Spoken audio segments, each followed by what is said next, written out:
Been breaking down all the Norwegian towns with doomed.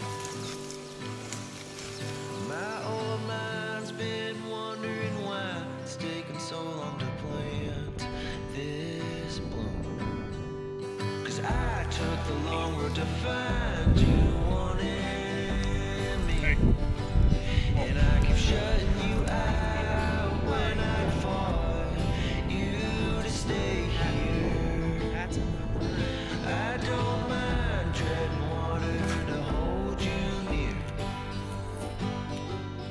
My mind's been blind and needs to change. You don't mess around.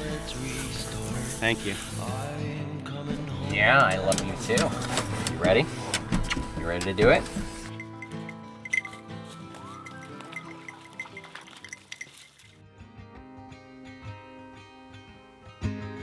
I grew up hunting, and when I was a young kid, we got introduced through bird hunting grouse and woodcock. By the time I was in high school, I was really passionate about deer hunting, and deer hunting took me through the stages of what people say is stages of a hunter. You go through that sportsman's phase of like you kind of bring everything together, and it becomes less about one thing and more about it all. That's when I reconnected with bird hunting.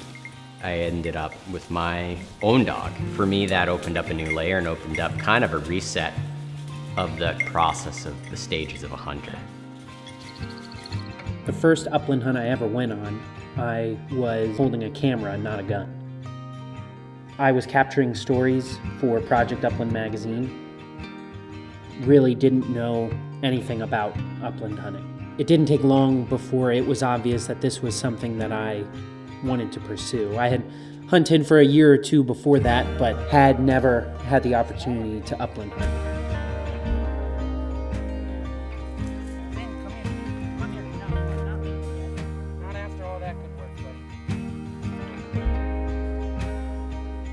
It didn't take long for me to realize that I wanted to dive headlong into this. I wanted to learn everything about dog training that I could, everything about grouse habitat, where to find them, how to hunt them successfully. And then when we came back through down in here, but we didn't get up to this cut. So we started walking, remember this was all old? That was all old, but if we'd kept going, we would have gotten into holy cut. In the top of this cover here, in this corner, and the dog went on point, and there was a bird right in the tree. And I looked, and I turned to my buddy Pete, and I was like, oh look, it's a turkey. I literally thought it was a turkey roost. Yeah, and so we didn't have our guns at any kind of ready, and all of a sudden it flew out of the tree and started flying down the side of the mountain. Both of us realized it was a grouse, snapped our gun shut and started unloading on this bird. And then we moved it again down in the corner right here, and then we chased it down into the bottom, moved it a third time, but we never got it. Biggest grouse I've ever seen in my whole life. I mean, noticeably just like, hence why we call this the Grousezilla cover.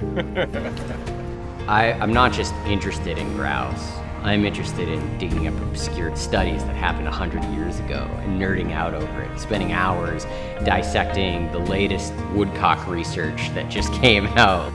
This all becomes this kind of greater and grander picture and I think maybe that obsession, the deeperness of it came from that want to tell stories, because that's what I'm talking about, the stories of all these things. That's what I love that layer, filming Project Upland films. This challenge of catching a ruffed grouse, flushing in thick cover on film, on a camera is like, it's like kind of stupid, but that's like absolutely why I want to do it. It's like, that's like impossible, let's do it, that's cool.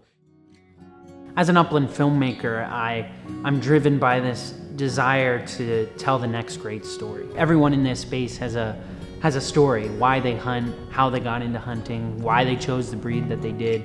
Everyone has their own point to why they do this.